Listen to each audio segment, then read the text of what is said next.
नियम है, आज भी नीति नियम। जिसके घर में संपदा की कमी होती है, जिसके घर में कर्जा बढ़ जाता है, लक्ष्मी नहीं आती, बहुत टेंशन की जिंदगी जीता है मनुष्य, व्यापार चल नहीं रहा, बहुत तकलीफ का जीवन चल रहा होता है, तो आज भी नियम है महाराज, आज भी नियम।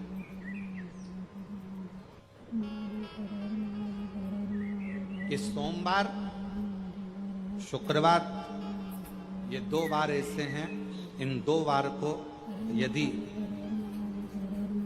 कटोरी में थोड़ा सा शहद रखकर, मधु रखकर यदि लक्ष्मी जी का स्मरण किया जाए और माता लक्ष्मी जी का स्मरण कर कर एक लाल पुष्प उस कटोरी के सम्मुख में माता लक्ष्मी का नाम लेकर रखा जाए और बाद में वही शहद, वही मधु और वही पुष्प सोमवार का दिन और शुक्रवार के दिन लक्ष्मी का पूजन कर कर, स्मरण कर कर, दूसरे दिन शुक्रवार के दिन पूजन करें, शनिवार के दिन उस मधु का, उस पुष्प का विसर्जन करें, सोमवार के दिन पूजन करें लक्ष्मी जी का स्मरण कर कर, और मंगलवार के दिन अगर विसर्जन करें, 5 या 7 सोमवार या शुक्रवार को यदि आप मधु का भोग लक्ष्मी जी को लगाना प्रारंभ कर दें, शिव का नाम स्मरण कर कर, तो उसके घर में कभी संपदा की कमी नहीं होती, लक्ष्मी उस संपदा को बढ़ाती। और हम तो यहां तक कहेंगे, प्रयास करो, अगर आपके घर में छोटा सा शिवलिंग विराजमान है, आपके घर में अगर छोटा सा शंकर जी का शिवलिंग है, छोटा सा शंकर भगवान का शिवलिंग है, या आपके घर में कुबेरेश्वर धाम का कंकर है, और आपके घर में यदि शंकर भगवान का शिवलिंग है, या सीहोर का रुद्राक्ष हो, या शंकर भगवान का शिवलिंग हो, या कंकर शंकर हो, तो निवेदन है जहां पर भी शिवलिंग आपके घर में विराजमान है, अगर छोटी सी कटोरी में एक बेलपत्र को आप नीचे रखिए, छोटी सी कटोरी उस बेलपत्र के ऊपर रखकर उसमें थोड़ा सा मधु, शहद शंकर भगवान की साक्षी में शिव जी के सामने अगर शुक्रवार की शुक्रवार रखना प्रारंभ कर दो, धीरे धीरे संपदा की वृद्धि अपने आप होना प्रारंभ हो जाए। शुक्रवार के दिन बेलपत्री के वृक्ष के नीचे बैठकर घृत का दिया लगाकर शरीर में जो रोग है उसका स्मरण कर कर, शंकर जी से विनय कर कर, हे भोलेनाथ, आपने शुक्र देवता को संजीवनी मंत्र दिया है, तो क्या आप मेरे को वो मंत्र प्रदान नहीं करोगे? मेरे रोग, मेरी बीमारी, मेरे दुख को आप नहीं हरोगे?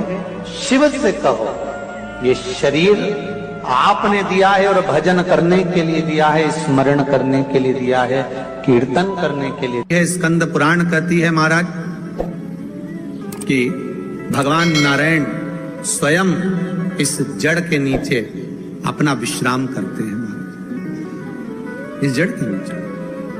प्रयास करा करो, एक चुटकी हल्दी, कितनी?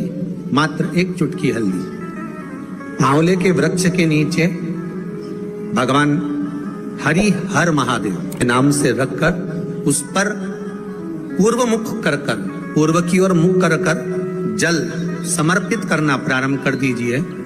आप अगर प्रयास करेंगे, शुक्रवार की शुक्रवार करें, या नवमी की नवमी करें, अष्टमी की अष्टमी करें, प्रदोष की प्रदोष कर लें, मन जब तो होने लगे तब एक श्वेत पुष्प लेकर उस सफेद पुष्प में थोड़ा सा हल्दी और कुंकू का लेपन कर कर किसी भी शंकर के मंदिर में, शंकर के शिवलिंग पर यदि ब्रह्मेश्वर महादेव का नाम लेकर उस फूल को, पुष्प को समर्पित किया जाता है, फूल को चढ़ाते समय, फूल जब समर्पित किया जाता है तो फूल का जो मुख है, जैसे ये डंडी है फूल की, और फूल का जो मुख है, जहां आप बैठे, इधर बैठे हैं तो इधर, उधर बैठे हैं तो उधर, इधर बैठे हैं तो इधर, फूल का मुख अपनी ओर होना चाहिए। उस भगवान शंकर के शिवलिंग पर ब्रह्मेश्वर महादेव का नाम लेकर यदि वो श्वेत पुष्प हल्दी और कुंकू लगाकर समर्पित करा जाता है तो व्यक्ति का मन बार बार डामाडोल नहीं होता और वो एकाग्र चित्त होकर अपनी मंजिल तक पहुंच जाता है। वो ब्रह्मेश्वर एक पात्र में जल और दूध ले लीजिए, शुक्रवार का दिन। तो कहोगे गुरुजी ये कथा कहां से निकाल के लाए हो? तो विष्णु पुराण में से आप उसको स्मरण कर सकते हो। काय में से? विष्णु पुराण में से। एक पात्र में देसी गाय का दूध, जल उसमें रखकर, और आपके अगर लड्डू गोपाल हो, यदि आपके घर में ठाकुर जी हो, लड्डू गोपाल हो, विष्णु जी का कोई स्वरूप हो, श्री हरि का कोई स्वरूप हो, तो उस पर शुक्रवार के दिन आप संध्या के समय पर दुर्वा डालकर उस दुर्वा से अगर लक्ष्मी जी के नामों का 108 बार उच्चारण कर कर, घी का दिया लगाकर, कैसर के चावल साथ में रखकर केवल उस जल का और दूध का मात्र छींटा देते हो तो उसके घर में कभी लक्ष्मी की कमी नहीं आ सकती, संपदा बढ़ती चली जाती है। 108 बार लक्ष्मी के नाम का मात्र उच्चारण कर लेने पर भगवान विष्णु के चरणारविंद पर, भगवान विष्णु के चरणों पर केवल उस दुर्वा का, जल का, दूध का सिंचन कर देने से भी लक्ष्मी की वृद्धि होती, लक्ष्मी देती, दुर्वा बढ़ती है। और दुर्वा का एक बहुत सुंदर गुण है महाराज, बहुत सुंदर गुण है दुर्वा का। जहां पर उसके भीतर गांठ आती है ना, वहां से 2 रास्ते बना देती है। बोलो बनाती कि नहीं बनाती? कभी दुर्वा देखी होगी आपने? जहां गांठ आई वहां 2 रास्ते बनाएगी, फिर गांठ आई फिर 2 रास्ते बनाएगी, फिर गांठ आई फिर 2 रास्ते बनाएगी। दुर्वा का क्रम ऐसा है कि हम भगवान को दुर्वा क्यों देते हैं, उसका कारण यह है कि मान लो हे परमात्मा, हे शंभु, हे गणेश, हे प्रभु नारायण, अगर मान लो मेरा एक रास्ता चलते चलते गांठ पड़ जाए, एक रास्ता मेरा बंद हो जाए, तो वहां से मेरे दूसरे रास्ते खोल देना। इसलिए दुर्वा भगवान को समर्पित करी जाती है। दुर्वा को समर्पित करने का क्रम ही यही है कि मेरे मार्ग खुल जाए, मेरी राह खुल जाए, मेरा मार्ग चारों तरफ खुलता चला। दुर्वा नीचे की ओर चलते चलते मार्ग खोलती चली जाती है।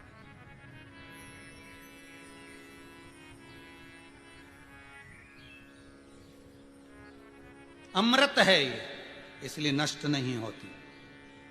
तोड़ के रख लेना, प्रैक्टिकल करके जरूर देखना, सीवर वाला महाराज कहीं झूठ तो नहीं बोल रही है। तोड़ कर रखो दुर्वा को, बोरी में भर कर रखो।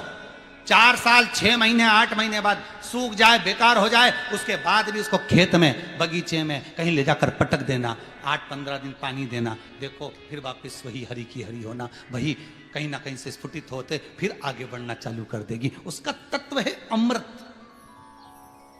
वो अमर है, मरती नहीं, फिर चालू हो जाती। शिव कहते हैं यही अमरता है, यही अमरता है कि दुख आया तो मरने की नहीं सोचना है।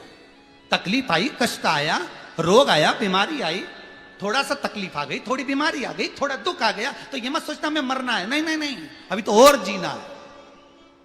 तो किस लिए जीना है? कोई कहेगा इसको कहीं आसक्तियां होंगी, घर की, परिवार की, कुटुंब की, कबीले की, इसलिए जीना चाहती है, इसलिए जीना चाहता। नहीं, आसक्ति एक रखना कि मैं जीना इसलिए चाहता हूं, मैं और जीना चाहती हूं, इसलिए चाहती हूं कि अब मैं भगवान का भजन करना चाहती हूं। अभी तक मैंने परिवार, कुटुंब, कबीले, संसार के लिए करा, अब जितनी जिंदगी दी उस मालिक ने, अब मैं उसका भजन करूं।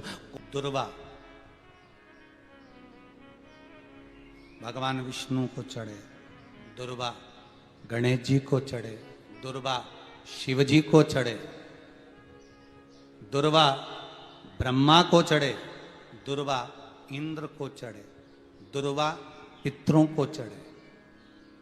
कितना सुंदर कहा है। जिसके घर में पितृदोष प्रबल होता है, बहुत प्रबल पितृदोष है, तो उसके घर के जहां पानी का मटका रखा था, पितृदोष मालूम है ना? पितृदोष का लक्षण क्या होता है? 1 रुपए कमाओ, 1.25 रुपए खर्च हो, समझ लेना पितृदोष। रात्रि को सो गए तुम, बड़े चक नींद आ गई तुमको, बहुत प्रेम से सो गए, सोने के 1.5 घंटे या 2 घंटे बाद तुम्हारी नींद खुल जाए और कम से कम आधे घंटे तक तुमको भूख लग रही हो, समझ लेना पितृदोष। सोकर उठने के बाद में जैसे ही 1-2 घंटे की नींद हो गई और अचानक नींद खुल गई और तुम्हें भूख लग रही है, भूख लग रही है, प्यास लग रही है बहुत तेज, अभी सोए हो, 1.5 घंटा ही हुआ, 2 घंटा ही हुआ, भूख लगने लगी, बहुत तेज भूख लग रही है, समझ लेना पितृदोष है। पितृ भूखे हैं, भोजन की याचना कर रहे हैं, भोजन की याचना। सोने के बाद तत्काल नींद खुले 2 घंटे के बाद भूख लगे, उसका भी एक समय बताया है महाराज ब्रह्मवर्ता पुराण के अंतर्गत कि रात्रि को सोने के बाद में 1 घंटे की नींद हो जाए और उसके बाद में 2 घंटे के अंदर वापिस नींद खुल जाए और भूख लगने लगे तो समझ लो पितृ भूखे हैं, भोजन मांग रहे हैं, अन्न मांग रहे हैं, पितृ दोष है।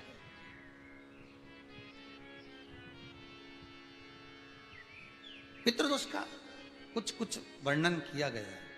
घर में एक पात्र के चक्कर में, एक बेडशीट के चक्कर में, एक सामान के चक्कर में विवाद हो रहा है तो समझ लो पितृदोष है। 1 रुपया कमाया, 1.25 खर्च हो रहा है, पितृदोष है। घर में एक बीमार, दूसरा फिर बीमार हो गया, तीसरा फिर बीमार हो गया, एक ठीक हुआ, एक बीमार हुआ, पितृदोष है। पितृदोष का भाव तो उसके लिए करना क्या है? शिव महापुराण की कथा कहती है सुंदर, गणेश जी का चरित्र वर्णन करता है स्कंद पुराण कहती है, विष्णु पुराण कहती है कि दुर्वा 21 दुर्वा की गांठ बनाकर, 7 गांठ 21 दुर्वा की बनाकर जो अपने पितरों का मटका, मटका मतलब परिंदा, हंडा जो भी पानी का भरते हो, उसके नजदीक में मात्र एक कटोरी में चावल रखकर उसमें अगर दुर्वा रख देता है तो मात्र 5 या 7 दिन में पितृदोष समाप्त होना प्रारंभ हो जाता है। उसके घर में लक्ष्मी की वृद्धि होने लगती है, सुख शांति अपने आप आने लगती है, उसका क्लेश समाप्त हो जाता है।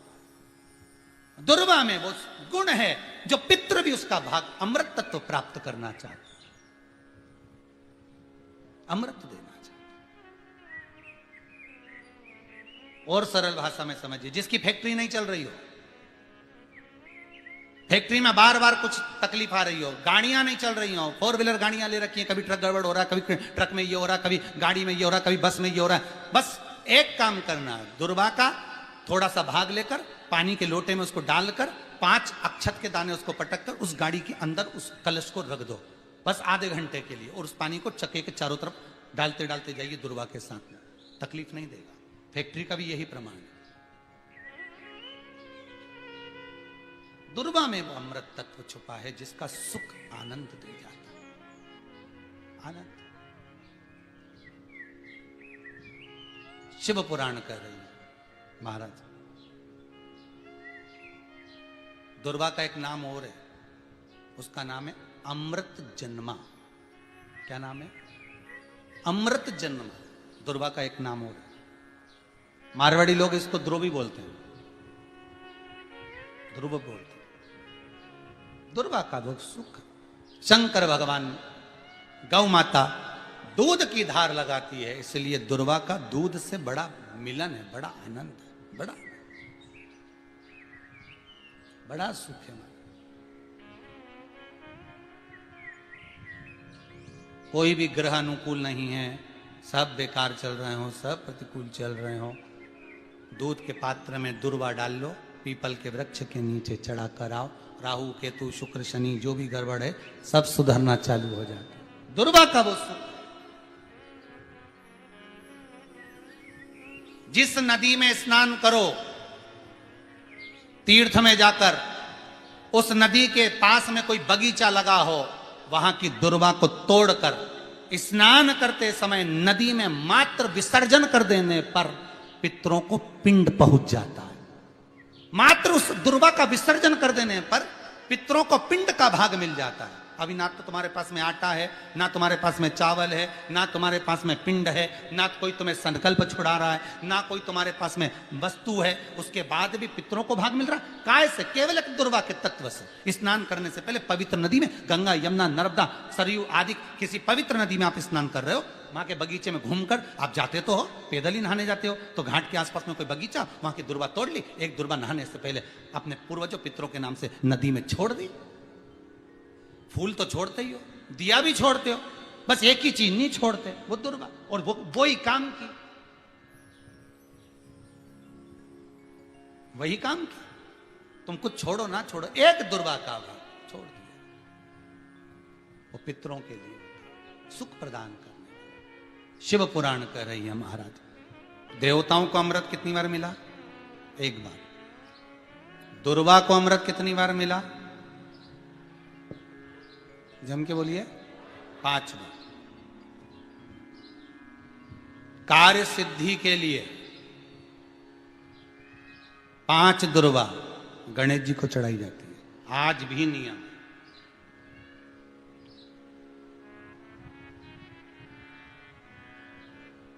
कभी आपको मौका मिला हो और आपने रावण संहिता पढ़ी हो, कौन सी संहिता? रावण संहिता। क्योंकि रावण शिव का उपासक था, भजन करने वाला था। शिव तांडव स्तोत्र आज भी लोग रावण का एक आनंद में पढ़ते। तो शिव का उपासक है रावण, शंकर का उपासक, विद्वान भी था, ज्ञानवान भी था। वो तो देवता के हाथ से मरना था उसको, इसलिए उसने मांगा ही यही था, जो मांगा वो मिला। तो रावण संहिता अगर किसी ने पढ़ी हो तो उसको मालूम होगा, रावण संहिता में 4 तरह के तिलक का महत्व बताया। कितने तिलक? 4। उन 4 तिलक में सर्वश्रेष्ठ तिलक रावण बताता है।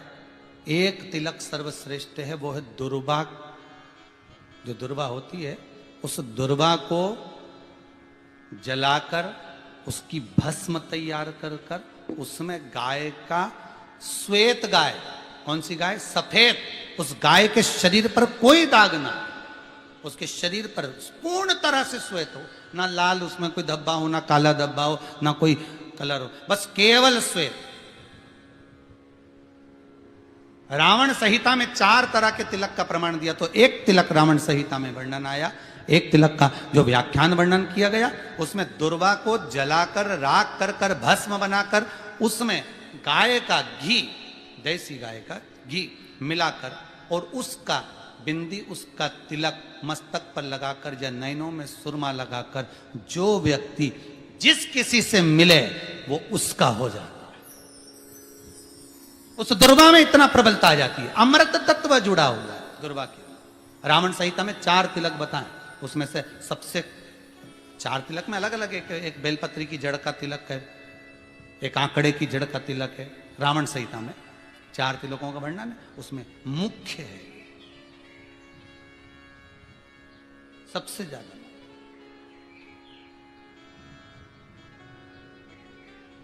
हम तो कहेंगे, अगर मान लो, वैसे तो नौकरी करने जाओ, सर्विस करने जाओ तो आंख में काजल लगा कर जा नहीं सकते, नहीं तो लोग ही कह देंगे कहाँ से आया है। मालूम पड़े तुम नौकरी के लिए इंटरव्यू देने जाओ और आंखों में काजल लगा के चले जाओ, तो फिर भी एक प्रयास करना, फिर भी एक प्रयास करना, उस दुर्वा का जो काजल बनाओ, मूछे हो, दाढ़ी हो, कहीं कहीं पर भी उसकी एक बिंदी लगाकर चले जाओ, वो असर करेगी और आपको वो जॉब मिल ही जाएगा, ये पक्का है।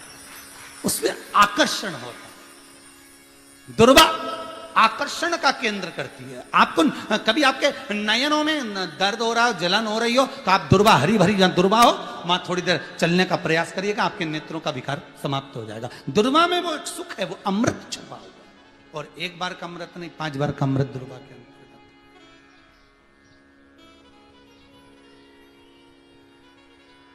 कौन से देवता हैं जिनके ऊपर दुर्वा का जल दूध में मिला हुआ छीटा जाए?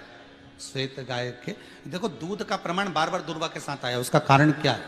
क्या कारण हो सकता है उसका? उसका एक कारण है, समुद्र मंथन के समय पर सबसे पहले कुछ निकला था, तो समुद्र मंथन में सबसे पहले निकली थी गौ माता निकली थी।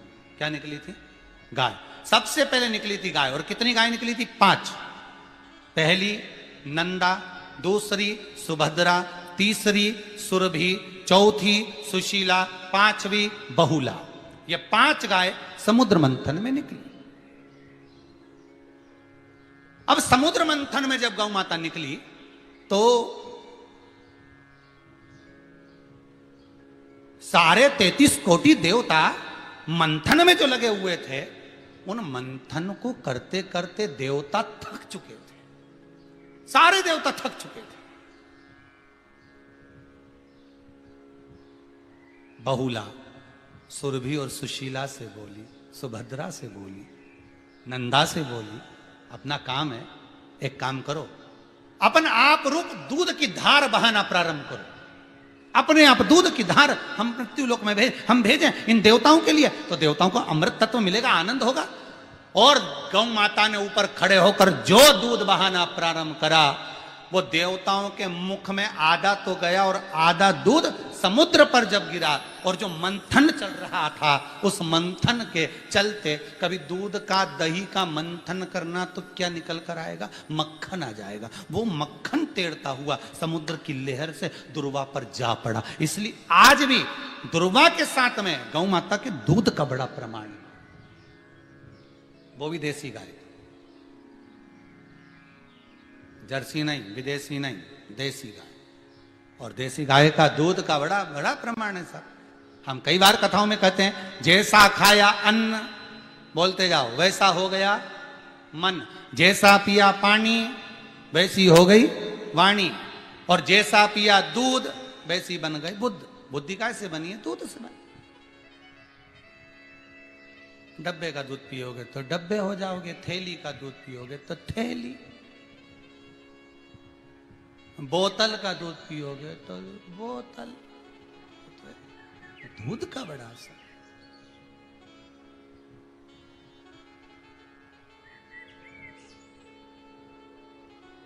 गौ माता के दूध का कहा, एक पात्र में जल और दूध ले लीजिए, शुक्रवार का दिन।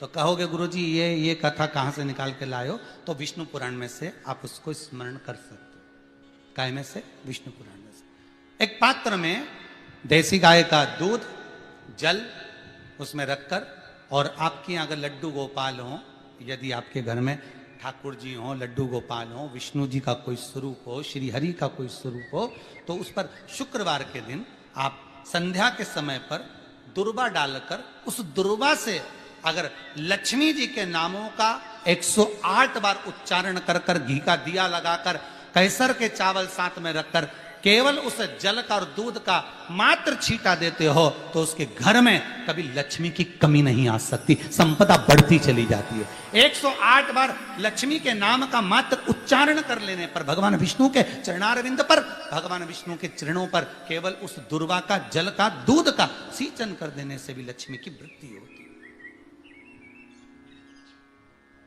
लक्ष्मी देती है।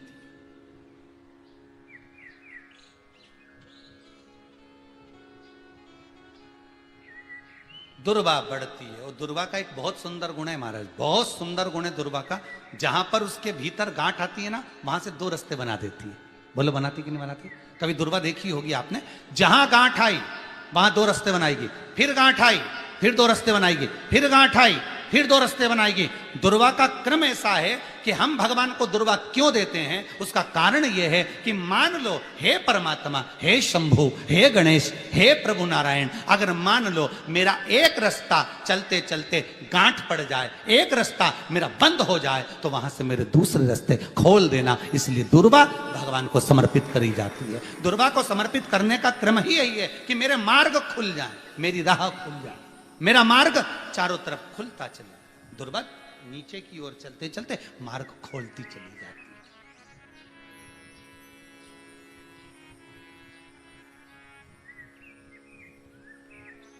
अमृत है ये, इसलिए नष्ट नहीं होती। तोड़ के रख लेना, प्रैक्टिकल करके जरूर देखना, सियोर वाला महाराज कहीं झूठ तो नहीं बोल रही है। तोड़ कर रखो दुर्वा को, बोरी में भर कर रखो, 4 साल 6 महीने 8 महीने बाद सूख जाए, बेकार हो जाए, उसके बाद भी उसको खेत में, बगीचे में कहीं ले जाकर पटक देना, 8-15 दिन पानी देना, देखो फिर वापस वही हरी की हरी होना, वही कहीं ना कहीं से स्फुटित होते फिर आगे बढ़ना चालू कर देगी। उसका तत्व है अमृत, वो अमर है, मरती नहीं, फिर चालू हो जाती। शिव कहते हैं यही अमरता है, यही अमरता है कि दुख आया तो मरने की नहीं सोचना है। तकलीफ आई, कष्ट आया, रोग आया, बीमारी आई, थोड़ा सा तकलीफ आ गई, थोड़ी बीमारी आ गई, थोड़ा दुख आ गया, तो ये मत सोचना हमें मरना है। नहीं नहीं नहीं, अभी तो और जीना है। आया दरवाजे तक रोग, आया दरवाजे तक बीमारी, आया दुख दरवाजे तक। दुख क्यों ना आएगा? हमारे पूर्व का कर्म है तो दुख तो मिलना ही है। कोई महाराज जी तुमसे कह दे कि तुम्हें दुख ही नहीं आएगा, मैं बैठा हूं, तो महाराज जी से कहते ना तुम्हारे चरण कहां हमें बता दो, क्योंकि दुख तो आएगा। जैसी करनी वैसी करनी। जो पूर्व में कर आए हो, भले आज तुम किसी को दुख नहीं दे रहे, भले आज तुम किसी को तकलीफ नहीं दे रहे, पर पूर्व का कर आए हो वो तो भोगना पड़ेगा। दो कारणों से मनुष्य का शरीर मिलता है, एक कर्म का भोग भोगने के लिए, दूसरा भगवान का भजन करने के लिए। भजन भी करो और दुख भी भोगो। जो मिला है किस्मत में, बड़े प्रेम से मिला, ना जाने क्यों मिला इतना दुख, उसका कारण होगा। वो कारण को ढूंढना बाद में, अपने को ढूंढने की जरूरत भी क्या, अपन तो भजन करो, भजन करोगे तो दुख कटेगा। मंदिर जाने से दुख नहीं कट रहा, दुख कैसे कट रहा है? मंत्र जपने से, नाम जपने से, राम कहने से, कृष्ण कहने से, शिव कहने से, भवानी कहने से। मंत्र जितना जपोगे उतना दुख कटता चले जाएगा, उतना दुख कटेगा।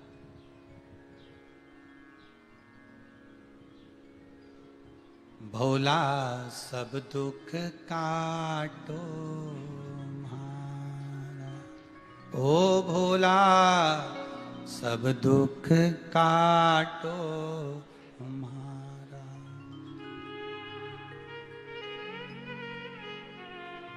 शिव शंकर जपूं तेरी माला, भोला।